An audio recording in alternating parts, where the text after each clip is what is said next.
So Iris is actually doing what he needs to survive this.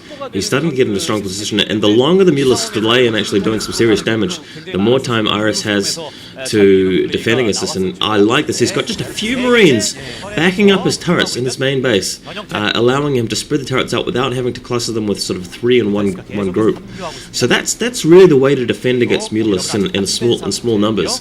If he's only got a two-hatch Mutalisk style, then having a few Marines just next to your turrets at the back of the base, very good way to go. Out in the field here, we've got the large group. That's not going to die too quickly to the low number of Mutalisks, and by the time Mensol increases his Mutalisk count, Iris is going to have defenses up and running, and before long he's going to be able to move out to push against that third hatchery. And there it is, the third gas going down. Still only a few drones, so that's going to be tough. Not sure whether Mensol's going to sort of scrap this plan and go straight for lurkers or anything, but he's really got to do more damage than he has. And Iris is slowly going to gain the advantage here unless we see some kind of attack. He has got a number of Zerglings though, well, not a huge number, he's got some.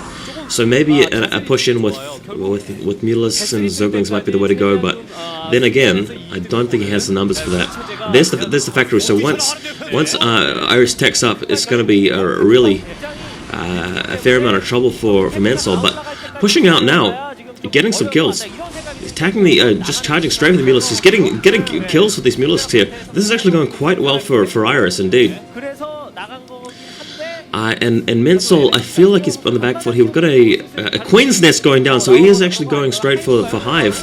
Yeah, I'm not really a big fan of this because Iris is really clamping down on this Mutalisk harass. He's not lost that many SCVs, and he's going to be able to produce a lot of Marines shortly. And Mensol's not going to have Guardians by the time Iris is pushed across the map to deal death to his expansions.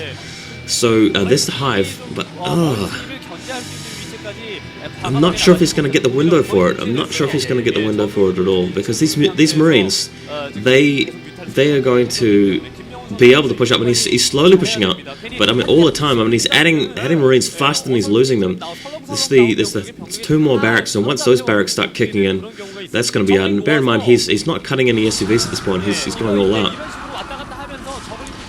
getting even more Mutalisk kills. He's not really going to worry about the few losses here he's got from the casualties from the Marines.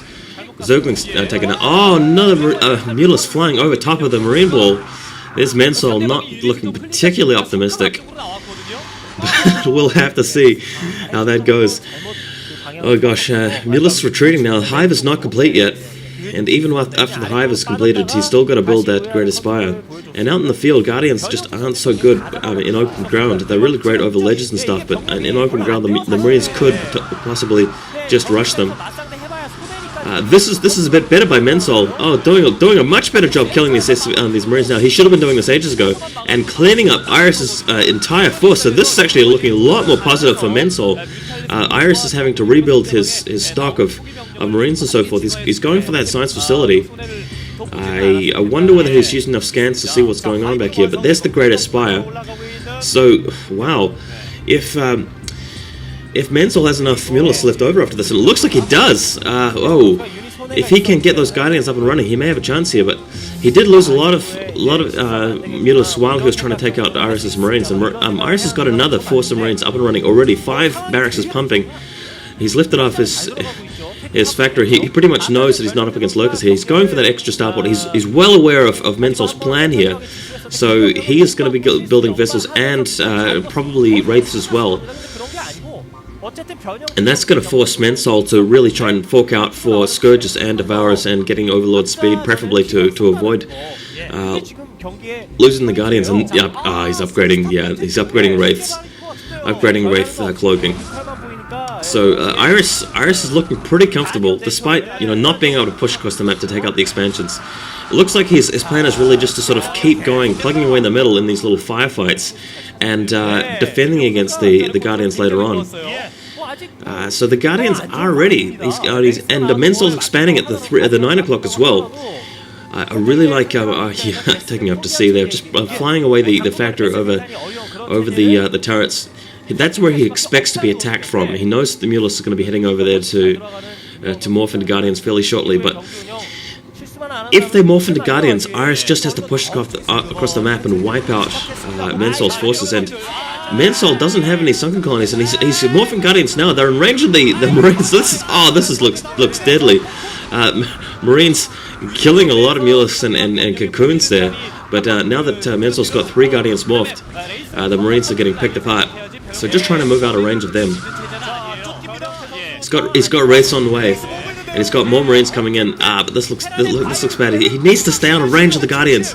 He's not doing that, and he's losing this main force out in the field. He's really trying to rely on his macro to get these Marines back, but not quick enough. Oh, and here we go. A large group of Wraiths. Cloaking will nearly be ready, and if he can push out with Marines and Wraiths at the same time, well, not quite at the same time, but going with the Wraiths first, make sure they're cloaked, knock out the Guardians, and he'll be away. So the Guardians are putting pressure on now. Here come the Wraiths. They are cloaked. Mensol does not have any Overlords in the vicinity, and that's a mistake by him. Here comes the single Overlord he can, but that Wraith should actually be able to pick off the Guardians and then knock out the Overlord very quickly. Oof, this is actually turning to be a very close game.